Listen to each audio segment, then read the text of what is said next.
여야 오찬에서 이재명 대통령의 오찬에서 핵심은 바로 오늘 지금 내일까지 진행되는 김민석 국무총리 후보자와 관련된 부분인데 이날 오찬에서의 대통령의 답변도 본인 해명을 지켜봐야 됩니다. 이렇게 이야기를 했네요. 네. 뭐랄까 상식적인 얘기나 아니면 원론적인 얘기를 예. 그래서 청문회 과정을 좀 지켜보고 거기서 판단하겠다라는 건데 이미 마음을 굳힌 거예요. 말은 그렇게 했지만 실제로는 청문회에서 어떤 게 무엇이 나오든 간에 밀어붙이겠다라는 의지는 좀 굳힌 것 같거든요. 왜냐하면 정권 초기인데 여기서 총리가 낙마를 해버려 그럼 당연히 바로 타격이 온단 말이죠. 그래서 계속 몰아붙일 것이기 때문에 결국은 이게 잘하면 조국 사태 비슷해질 가능성이 있어요. 왜냐 지금 보게 되면 청문회를 하잖아요. 예. 청문회를 하는데 증인을 하나도 못 불렀어요. 내가 알고 있기로는 이런 청문회가 없었거든요, 한 번도. 증인 하나도 못 불렀고, 그 다음에 옛날에 자기들은 뭐 1000개씩 요구했잖아요, 자료 제출을. 근데 100개 정도 했는데 그 중에서 한 4분의 1만 왔다 그러더라고요. 한 반 정도? 40몇 개가 왔는데, 핵심적인 건 다 빠져 있는 거예요. 예. 간단한 건 바로 뭐냐면 간단하거든요. 숫자예요. 숫자만 맞으면 돼요. 그렇죠. 숫자만 맞으면 돼요. 계좌만 딱 까면 되는 거거든요. 근데 그런 건 하나도 없는 거죠. 그런 상태 속에서 이제 말을 갖다 이리 돌리고 저리 돌리면서 마치 해명이 된 것처럼 사실 말을 들어보면 하나도 해명이 안 된 거거든요. 해명이 되려면 뭐가 필요한 겁니까? 일단 숫자가 나와야 되는데 숫자는 안 나와. 하나도 안 나와. 예. 숫자는 하나도 안 나오고 뭐 출판 기념회를 해가지고 얼마를 받았고요. 그다음에 또 뭐 결혼식 축의금으로 얼마를 또 받았고요. 뭐 등등등등 이렇게 얼버무리면서 듣는 사람에게는 마치 해명한 것처럼 들리지만 실제로는 숫자를 맞춰봐야지 해명이 되는 거잖아요. 숫자를 맞추는 귀한 구체적인 자료들을 하나도 제시하지 않고 있거든요. 숫자를 제시해야 되는 겁니다. 예를 들어 출판 기념에서 1억 5천이고 1000이었다. 그러면 현금으로 받았을 거 아니에요. 그걸 갖다 그러면 집에다 두고 쓸 거야? 아니잖아. 보통 사람들은 그럼 큰 현금이 들어오면 어디다 놔요? 어디로 가져갑니까? 은행에 가서 예치를 해야죠. 그렇죠. 은행에 가서 예치를 해야 되는데 그런 거 하나도 없는 거예요, 지금. 그 다음에 처가에 받았다? 그러면 처가에서 그걸 보내준 것들이 계좌 이체가 있을 거 아닙니까? 예. 그거를 갖다가, 아니, 매번, 장모님이 매번 현금 인출을 해가지고, 현금, 이랬을 것 같진 않잖아요. 상식적으로. 라고 한다면 그런 게 있어야 되는데, 그런 구체적인 수치가 딱 적힌 자료들은 하나도 내진 않았다라는 겁니다. 그러니까 결국은 해명이 안 된다는 얘기고, 네. 솔직히 말하면 해명을 못 하는 거죠. 하하. 그런 가운데서 이제 민주당 의원들하고 짜고 민주당 의원들이 싹 질문 던지면은 싹 네. 대답하는 식으로 그래서 일종의 해명의 외양을 갖추는 식으로 이틀을 버티겠다. 이틀만 버티면 임명이 될 거다라고 하는데 문제는 뭐냐면은 지금 이게 뭐랑 걸려 있는 거냐면 지금 고발이 돼 있어요. 예. 고발이 돼 있고 지금 배당까지 했거든요. 예. 검찰이요. 그러니까 검찰이 이제 배당을 한 거고 배당이라는 건 일단 사건이 접수가 되면 배당을 하게 돼 있어요. 그거는 거기 무슨 음모가 있는 것도 의도가 있는 것도 아니고 가게 되는 거고 그 시스템이라는 게 살아 있다라고 한다 수사가 되겠거든요. 수사가 된다면 이제 비로소 수사권을 가진 사람은 계좌를 까볼 수가 있다고. 아하. 그렇게 되면은 이거 까딱까딱 조국 사태 나는 거 아니야? 아하. 그러니까 조국도 한번 생각해 보세요. 임명까지 했단 말이에요. 예. 임명까지 했는데 결국 45일 만인가에 낙마를 하잖아요. 왜냐하면 그다음부터 수사가 계속 진행되면서 수사 과정에서 여러 가지 청문회 과정에서 했던 말들이 거짓말임을 입증하는 여러 가지 결과들이 막 나왔단 말이죠. 그게 언론에 보도되고 이러다 보니까 결국 낙마를 했는데 결국 검찰의 수사 의지입니다. 검찰이 아주 확고한 수사 의지를 가지고 수사를 한다고 한다면 사실 조국처럼 낙마할 수밖에 없지 않나 이런 생각이 들거든요. 왜냐하면 상식적으로 말이 됩니까? 예. 그다음에 결혼식 축의금 1억 받았다는데 알죠? 자기가 결혼식 청첩장 보냈는데 거기 뭐라고 돼 있는 줄 알아요? 마지막에 해시태그 딱 해놓고서 계좌번호. 축의금 사양합니다. 아, 그렇게 했어요. 청첩장이에요? 자기가 축의금 안 받는다라고 해놓고서 무슨 그럼에도 불구하고 축의금 안 받는다. 했음에도 불구하고 누군가는 나와가지고 축의금을 냈다는 얘기냐? 그러면은 식장에서는 내는 사람은 그렇게 많지 않았을 테고. 그러니까 그게 웃기는 거죠. 왜냐하면 우리가 보통 축의금 안 냅니다. 그럼 가면 접수도 없을 거 아니에요. 예. 돈을 갖고 내고 싶어도 낼 데가 없는 못 거예요. 내게 원래. 합니다. 그렇죠. 그런 건데 갑자기 이런 거라는 거죠. 그래서 여러 가지 면으로 일단 돈은 안 맞거든요. 이게 핵심적인 게 바로 이거예요. 문제는 뭐냐면 이 사람이 그러니까 정치 낭인을 한 거잖아요. 정치 낭인이고 론인 생활을 하면서 한 번도 자기가 스스로 일을 해가지고 돈을 벌어본 적이 없는 거예요. 그렇잖아요. 그래서 그 생활이고 뭐든 그러면서 생활 자체는 상당히 호화스럽게 했거든요. 예. 애들 뭐 국제고등학교 보내고 그다음에 미국 유학까지 보내고 이건 웬만한 재력을 가진 집안에 살 수 있는 일이 아니잖아요. 그렇게 돈 한 푼도 못 버는 사람이 그걸 지금 했단 말이죠. 그게 문제가 되는 거 아니겠습니까? 그래서 그게 검찰 수사로 넘어가게 되면 내가 볼 때는 검찰이 지금은 아마 굉장한 탄압을 받을 겁니다. 그러니까 민주당에서 벌써부터 이제 압박이 있습니다. 압박을 좀 가하고 있죠. 수사하지 말라 예. 하는데 만약에 검찰에서 정말로 의지를 가지고 수사를 한다고 한다면 조국 사태랑 크게 다르지 않은 결과가 나올 것 같아요. 왜냐하면 숫자가 안 맞는 걸. 그럼 이거 정치자금법 위반이거든요. 예를 들어서 그것도 보세요. 뭐 전세금 같은 것도. 아니 그렇게 그 잘 사는 사람이 아니 그 빌라 2억짜리를 왜 얻어? 상식적으로 말이 됩니까? 빌라 2억짜리를 왜 얻어? 그리고 나서 2달 동안 뭡니까? 인테리어만 해. 예. 그다음에 인테리어 한 다음에 싹 빠져나가고 거기에 이제 그 김민석의 그 부인 될 사람이 딱 들어와. 그다음에 그 사람 좀 있다가 1년인가 있다가 그다음에 그 김민석 그 장인 예. 장모인가 한테 또 장모입니다. 넘어가요. 넘어가고 장모입니다. 이게 뭐지? 간단하거든요. 전세금이라는 게 있을 거 아니에요. 그 2억, 예. 2억을 찾으면 됩니다. 2억이 들어왔는가. 아. 예를 들어 그 사람이 2억을 주고 들어왔단 말이죠. 그렇죠? 그러니까 결국은 딱 보게 되면 김민석하고 부인이 살 전세 그 신혼집을 그 사람이 마련해 준 거예요. 아. 마련해 주고 그다음 뭐까지 해준 겁니까? 인테리어까지 해주고 떠난 거야. 아니 지금 인테리어 이야기는 처음 듣는 이야기입니다, 교수님. 그 인테리어까지 신문에 났잖아요. 건설업자니까요. 그러니까 생각을 해봐요. 어떤 사람이 와가지고 1년 딱 계약한 다음에 아니 그리고 건설업자가 왜 1년을 계약을 해? 그것도 이상하잖아요. 그렇죠? 아. 이상하거든. 보통 얼마 합니까? 보통 우리 5년 계약하잖아요. 예. 그 당시 말할 때 2년이거든요. 표준이. 2년, 3년이고 표준이 그렇게 계약을 하는 건데 1년만 딱 하고 2달 딱 하고 그 사이에 뭐만 했느냐. 인테리어만 깔끔하게 해주고 떠났다라고 하는 건 뭐예요? 전세금 주고 그다음에 인테리어까지 해서 신혼집 마련해주고 떠났다라는 거. 이렇게 해석하는 게 상식적으로 맞죠. 예. 그러니까 핵심적인 건 말은 그 2억이라는 거예요. 2억이고. 그래서 그 사람이 결국 2달 만에 떠났잖아요. 그럼 떠난 그 사람한테 2억을 갖다 송금한 자료를 내놓으라는 거야. 아. 이런 거 내놓을 수 있잖아. 간단하게 주면 되잖아. 예. 못 내놔요, 지금. 지금 그리고 웬만하면은 인테리어를 돈을 들여서 하고서 전혀 살지도 않았다면 그 인테리어에 대한 비용을 받거나 그렇죠. 뜯어갈 텐데. 그렇죠. 뜯어갈 수 있는 인테리어는 뜯어가거든요. 그다음에 해명을 들어보니까 뭐 에어비앤비 비슷한 걸 하려고 했다는데 말이 됩니까? 아니 그거 에어비앤비 뭐 이런 거 하는데 그런 사업하는데 1년 계약을 해? 말이 됩니까? 그다음에 그리고 나서 그 인테리어 한 다음에 떠나버려? 말이 안 되는 거죠. 그러니까 상식적으로 생각하게 되면은 예. 김민석하고 그 부인 될 사람이 이제 결혼을 하는데 이 사람들이 살 신혼집을 마련해주고 거기다 인테리어까지 해주고 떠났다라는 겁니다. 네. 그게 그 비용이 2억이라는 거죠. 교수님께서 에어비앤비 이야기하니까 자꾸 누가 떠오르는데 이야기는 하지는 않겠습니다. 네. 교수님이 언젠가 이야기를 해주신 바가 있긴 했습니다. 제주도에 네, 거기까지만 하도록 하겠습니다. 그리고 그 다음에 이것도 안 돼요. 지금 해명하는 것도 좀 안 맞거든. 숫자가 예. 여전히 안 맞아요. 뭐 결혼 축의금 1억 원이 들어왔는데 그거는 또 뭐 장모한테 다 줬다라고 얘기를 하고 예. 그러면은 장모한테 그다음에 장모 집으로부터 2억을 또 받았다고 하거든요. 예. 그럼 플러스는 1억밖에 안 되는 건데 그렇다면은 뭐가 되는 겁니까? 그 출판 기념회 1억 5천 더하기 1억 해서 2억 5천이고 거기다 1억 하면 3억 5천이거든요. 근데 이 사람이 쓴 돈이 8억이란 말이에요. 너무 또 비거든요, 이게. 그러니까 아주 숫자상으로도 안 맞아요. 대충 예. 숫자상으로도 안 맞는 거고. 거기 좀 간단합니다. 그래서 누구만이 할 수 있냐면 검찰만이 할 수 있어요. 검찰이 이제 압수수색 영장 받아가지고 계좌로 딱 가게 되면 돈의 흐름이 쭉 나오잖아요. 그래서 간단하거든요. 그냥 김병률 회계사가 말하는 것처럼 숫자는 거짓말하지 않는다. 예. 숫자만 맞춰보면 된다. 간단해요. 숫자를 맞춰야 되는데 지금 예. 하나도 거기에 필요한 그 해명에 필요한 숫자들은 하나도 제시되지 않고 그냥 입으로 막 대충 얼마. 근데 그나마도 잘 안 맞는다는 그런 상황이라는 거죠.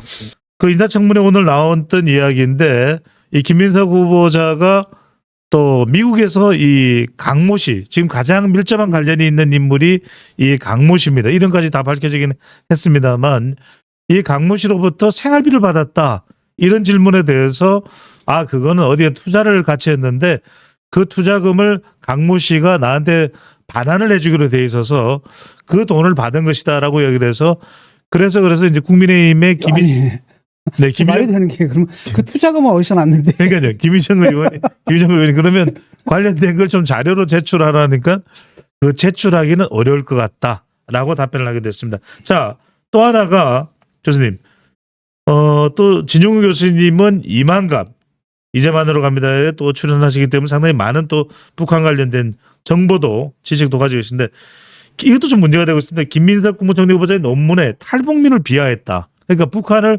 배신한 배북자, 도북자인가요? 예. 이렇게 표현을 했다는데 이 부분은 어떻게 보시는지요? 저는 이건 적절하지 못했다고 봅니다. 이거 이 사람이 쓴 건지도 잘 모르겠어요. 이게 보통 이런 것도 누가 대신 써주거든요. 그런데 이게 들어갔다라는 건 뭐냐면 이걸 그 표현을 쓴 사람은 제가 그래서 확인을 한번 해봤거든요. 그 중국 사이트에 들어가가지고 예. 검색을 해봤는데 칭화대 논문입니까? 네. 네.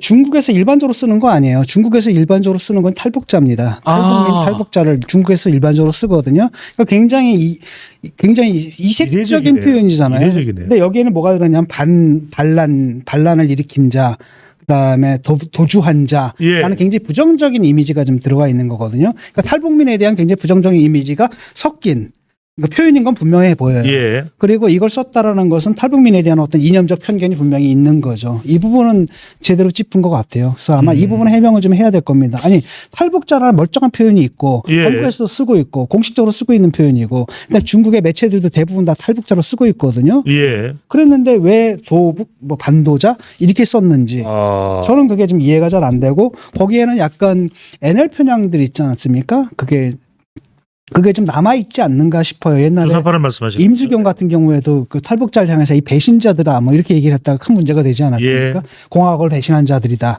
뭐 이런 식으로 표현했다가 나중에 무리를 일으키고 그랬던 기억이 나는데 그게 이렇게 무의식 중에 남아있는 것 같아. 이 사람들에게 강하게 남아있고 아마도 그래서 이 표현이 들어가 있는 것 같고 저는 모르겠어요. 김민석이 이렇게 무슨 NL스럽거나 그런 사람 같진 않은데 예.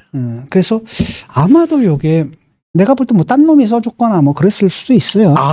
그건 뭐 잘 모르겠습니다. 저는 잘 규명할 수는 모르겠는데, 없습니다만 예. 그럴 수 있지 않느냐라는 이야기를 지금 진 교수께서 말씀을 하셨습니다. 왜냐하면 여기 너무 강하거든요. 네네. 너무 강한 그 NL적 편향이 좀 담겨 있다는 느낌이 좀 드는데 그렇게 김민석 후보가 또 그쪽인가라고 하면 또 그것도 아니거든요. 네. 그건 좀 아니기 때문에 이게 그럼 본인이 썼나라는 의심이 나는 오히려 거꾸로 든다는 그렇네요. 거죠. 칭화대 논문이면은 그렇게 또 아주 오랜 예전의 일도 아니고 상당히 이제 광범위하게 활동을 할 때인데 그런 표현을 썼을까 싶은 생각이 들기도 하고요. 자, 교수님 보시기에 지금 많은 논란들이 쏟아져 나오고 있는 가장 큰 논란은 뭐라고 보시는지요? 역시 돈 문제일까요? 역시 돈 문제죠. 역시 돈 문제고 숫자가 맞아야 되는데 숫자가 좀 안 맞고 있거든요. 예. 이것이 의미하는 바는 상당히 지금 뭐랄까 그런 겁니다. 모든 국민들은 다 열심히 일하고 있잖아요. 그래서 자기가 먹을 밥 자기가 벌어서 먹고 있단 말이죠. 예를 들어가지고 옛날에 이상교 의원인가 여기 통진당에 그분 같은 경우에는 의원 딱 그만두고 그 관악구에서 뭐 합니까? 배관공으로 계속 일을 했고 정의당의 류호정 의원 같은 경우 그만두고 요즘에 그 목수로 취직해가지고 목수 일하고 있거든요. 그렇군요. 그런 모습 좀 보이면 안 됩니까? 아무것도 특별하게 한 일 없는 사람이 그냥 정치 언저리를 갖다가 낭인처럼 하면서 이 모든 것들을 뭘로 받는 겁니까?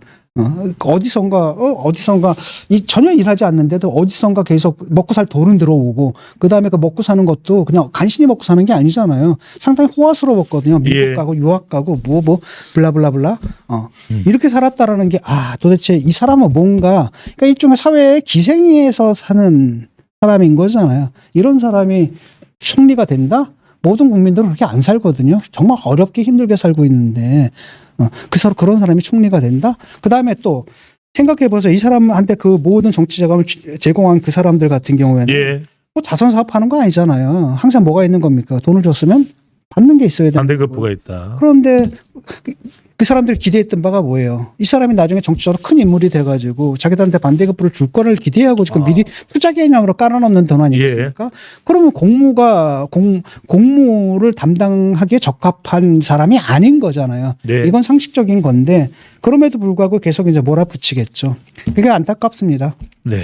그런데 이제 일단은 국민의힘 같은 경우는 지금 화력이 한참 떨어져 있는 상태고 예. 그래서 제대로 청문회장에서 제대로 검증 못할 것 같고 또 다른 한편으로는 검찰 같은 경우에는 하도 두들겨 맞아가지고 과거와 같이 정말 결기 있게 수사를 할 수 있을까? 그게 이제 의심스러운데 만약에 진짜 과거와 같이 결기 있게 수사를 한다라고 한다면 이거는 나중에 설사 임명을 한다 하더라도 나중에 또 큰 문제가 될 수가 있다고 봐요. 알겠습니다. 지금 태양님께서 슈퍼챗을 보내주셨는데 한동훈 전 대표 관련된 질문 이따가 제가 꼭 놓치지 않고 이 질문 꼭 진 교수께 드릴 수 있도록 하겠습니다. 자, 그럼에도 불구하고 민주당은 박찬대 또 정청래 다 지금 당대표가 되겠다고 출사표를 던진 인물들인데 죄 없는 자 돌을 던져라. 김민석 수호가 이제 이재명 수호다.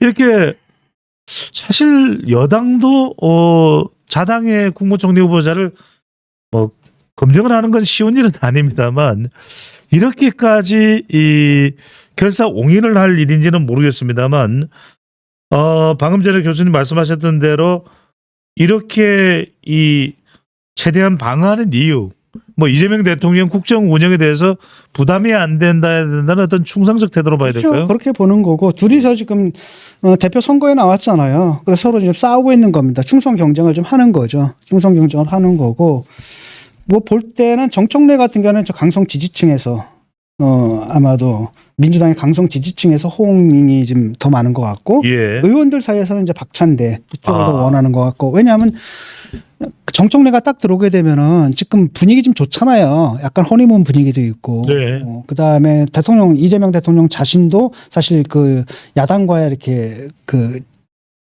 갈등 같은 걸 좀 회피하면서 좀 협치 분위기를 좀 가져가려고 하는 가운데 정청래가 당대표가 된다라고 한다면 부담스럽거든요. 아무래도. 그래서 이제 아마도 명심은 내가 볼 때 박찬대에 있는 것 같아요. 예. 박찬대에 있는데 문제는 뭐냐면 이제 이게 당대표 선거면 이제 누가 참여하는 겁니까? 의원들만 참여하는 게 아니라 당원들도 참여하는 거예요. 권리당원이 더 많습니다. 그러니까 사실은 명심을 업어야 되는 겁니다. 지금 정청래도. 예. 그래서 일단 둘이서 충성 경쟁을 하는 거죠. 네. 그래서 그 우스갯소리로 그런 말 있잖아요. 그러니까 당대표는 누가 되느냐는 이재명이 뽑느냐 김어준이 뽑느냐. 자, 방금 전에 교수님 말씀은 김어준 씨가 정청래 쪽에 무게를 싣고 있는 거 아닌가라는 분석이 나와서 그렇습니다. 그렇죠. 네. 그런 거고. 뭐 그렇기 때문에 이제 박찬대 입장에서는 어떻게 해야 되냐면은 사실 김민석도 아무것도 아니었잖아요. 그 최고위원 선거할 때. 근데 어떻게 됐습니까? 나중에 표가 너무 안 나와. 한마디 딱 하니까 그냥 이재명이 한마디 하니까 쫙 올라갔잖아요. 그래서 예. 1위까지 가버리잖아요. 그와 마찬가지로 그런 식의 이제 그 구두 개입을 원할 텐데 왜냐하면 그렇게 구두 개입은 못합니다. 지금 당대표 선거에는 왜냐 윤석열이 그랬다고 어떻게 됐습니까? 범하면 적골이 됐거든요. 그렇기 때문에 그렇게까지 노골적으로 개입하지는 못할 겁니다. 그럼에도 불구하고 이심전심으로 그러니까 대통령은 박찬대한테 마음에 있다. 이걸 갖고 예. 이제 슬슬 퍼뜨리려고 할 거고 정청래 같은 경우에는 누가 강성한테 의존할 수밖에 네. 없는 거거든요. 그러니까 누구보다도 더 강하게 지금 수호천사로 나서가지고 어필을 좀 하려고 하는 거죠. 결과가 어떻게 될지 지금 궁금해요. 네. 자, 이규왕님께서 슈퍼챗을 상당히 큰 금액을 보내주셨습니다. 올바른 가치와 정의로운 사람들을 위해서는 주저없이 촌철살인해 주시는 진 교수님 감사합니다라는 의견을 보내주셨습니다. 자, 민주당은 그럼에도 불구하고 교수님 심우정의 최후 발악이다.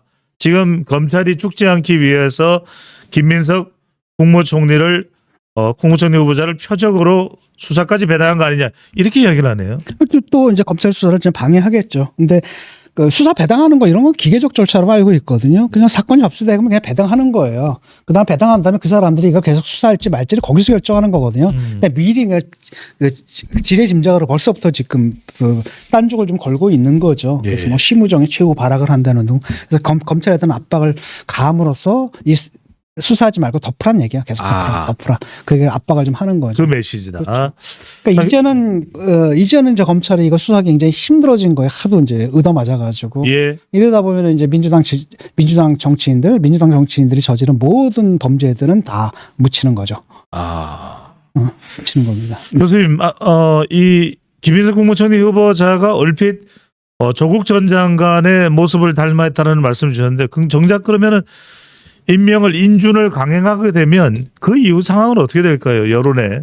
검찰이 수사를 하느냐 못하느냐에 따라 달라진다고 생각합니다. 그러니까 검찰이 정말로 제대로 수사를 하잖아요. 그러면은 그 궤적은 조국 사태랑 크게 다르지 않게 갈 거라고 보고 그런데 과연 이제 검찰이 제대로 수사를 하게 저 사람들이 놔두겠느냐라는 거죠. 엄청나게 두들겨 대고 난리 바가지를 칠 거라는 겁니다. 또 어떻게 될지 좀 두고 보죠. 예. 그런데 정확하게 행적 이 모든 것들을 딱 보면 조국하고 너무 비슷하잖아요. 근데 조국 같은 경우는 사실 가족 비리고 사실은 이런 종류의 비리는 아니거든요. 그러니까 사실 죄질로 따지면 이쪽이 훨씬 더 강한 강한 죄질이고 죄질이 좀 더 강하고 다만 이제 아이들 같은 경우에 애들 인턴 같은 거 홍콩에서 인턴했는데 예. 홍콩에는 아예 인턴십이라는 게 없다라는 거 아닙니까? 그랬더니 홍콩에 가본 적도 없고 그랬더니 뭐 인터넷십이다 뭐 이런 식의 비아냥도 나오고 인터넷십이다. 네. 근데 모르겠습니다. 그게 어떻게 될지 몰라도 일단은 근데 입법하고 뭐 이런 거 있잖아요. 예. 아빠가 대신 입법해주고 이런 것들은 그래도 형식은 갖춘 거예요. 네. 근데 문제는 뭐냐면 그 조국 조민 같은 경우는 아예 그냥 서류 자체가 가짜였잖아요. 아. 그건 아니거든요. 만들긴 만들었어. 예. 그런 차이가 좀 있긴 하더라도 전반적으로 보게 되면 조금 못지않은. 근데 사태가 그렇게 될지 안 될지는 검찰의 수사 의지에 달려 있다. 교수님께서 조국 전 대표를 이야기하니까 갑자기 조국 전 대표의 목소리가 들리는 듯합니다. 억수로 다릅니다. 사면만 기다리고 있습니다. 이런 상황이 아닐까. 네, 반응이 없네요. 자, 넘어가겠습니다. 지금 일각에서는 국무총리 후보자 인사청문을 하면서 주진우, 곽규택 외에는 저격수가 없다. 이런 비판도 나오네요, 교수님. 화력이 너무 떨어지잖아요. 화력이 너무 떨어져. 당에서도 약간 정보력 같은 게 많이 떨어지는 것 같고 예. 많이 좀 갖고 와서 이걸 까야 되는데 당에서 아마도 정보 접수도 잘 안 되고 화력 자체가 좀 떨어지는 것 같고 그러다 보니까 저쪽에서 오히려 주진을 공격하고 있잖아요. 역공을 좀 막 하고 있고 그러니까 메시지 방어가 안 되니까 메신저로 공격하는 거거든요. 전형적으로. 되게 논리가 안 되면 인신을 공격하라 그러잖아요. 그래서 그거를 좀 하고 있는데 이게 이제 국힘의 가장 큰 문제점입니다. 싸움도 제대로 못하는 이런 상황이고 그런 사람들이 지금 당의 주류가 돼 있다 보니까 제대로 견제 자체를 못하는 거죠. 안타깝네요. 알겠습니다.